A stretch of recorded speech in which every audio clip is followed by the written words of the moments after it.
नमस्कार, फ्रेझी फ्रेंड्स किचनमध्ये तुम्हा सर्वांचे खूप मनापासून स्वागत. पावसाळा सुरू झाला की गरमागरम भाकरीसोबत काहीतरी झणझणीत आणि टेस्टी खावंसं वाटतं ना.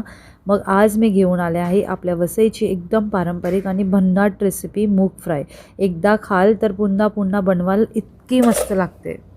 यासाठी एका बोलमध्ये 2 मध्यम आकाराचे कांदे हाताने पाकळ्या वेगळ्या करून घ्यायच्या. त्यात मूग घालायचं. यासाठी मी मूग संपूर्ण रात्रभर भिजत घातले होते. सकाळपर्यंत त्यांना छानसे मोड आले. मोड आलेले मूग वापरले की चव अजूनच अप्रतिम लागते. चवीनुसार मीठ, 2 छोटे चमचे घरगुती लाल तिखट मसाला आणि थोडासा लिंबाचा रस. तसेच एक छोटा चमचा आलं लसणाची पेस्ट घालायची आहे. यात तुम्ही 1-2 चमचे तेल घातलं तर मुगाला छान रंग येतो. नाही घालायचं असेल तर काही हरकत नाही. फ्राय करताना फक्त तवा हलका ग्रीस करा. आता हे सगळं छान मिक्स करून कमीत कमी अर्धा ते 1 तास मॅरिनेट होऊ द्या. सकाळी डब्बा करायला घाई होत असेल तर रात्रभर फ्रीजमध्ये ठेवलं तर चव अजूनच मस्त लागते. मॅरिनेट करून ठेवायचं. फ्राय करण्यासाठी मी बिड्याचा तवा वापरला आहे. मंद आचेवर झाकण ठेवून अधूनमधून परतत राहा. थोडा वेळ लागेल पण शेवटी जे क्रिस्पी आणि खमंग मूग तयार होतील त्याची चव एक नंबर. अगदी याच पद्धतीने तुम्ही मसूर फ्राय करू शकता. चणे थोडे उकडून घेतले तर तेही असेच छान लागतात.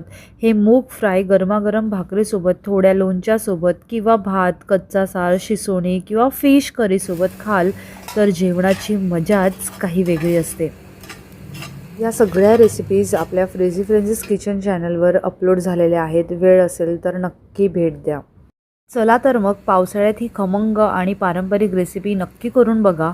रेसिपी आवडली असेल तर व्हिडिओला लाईक करा, तुमच्या मित्रमैत्रिणींशी शेअर करा आणि आपल्या फ्रेझी फ्रेंड्स किचन चॅनलला नक्की सबस्क्राईब करा. वरून अशी कोथिंबीर घालायची आणि गरमागरम जेवायला बसायचं. गरमागरम भाकऱ्या, गरमागरम मूग फ्राय. बघा किती क्रिस्पी फ्राय झालेल्या आहेत. अशा भाकऱ्या तव्यावरच जेव्हा फुगतात ना तसेच घ्यायची, आपल्या प्लेटमध्ये ठेवायची आणि बसायचं मस्त जेवायला.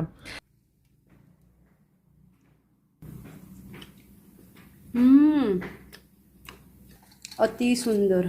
काहीच बोलणार नाही आता, फक्त खात राहते. आता जास्त गप्पा नाही, गरमागरम भाकरी, थोडंसं लोणचं आणि हा खमंग मूग फ्राय. पावसाचा आनंद घ्या आणि मनसोक्त खा. यापेक्षा भारी कॉम्बिनेशन असूच शकत नाही.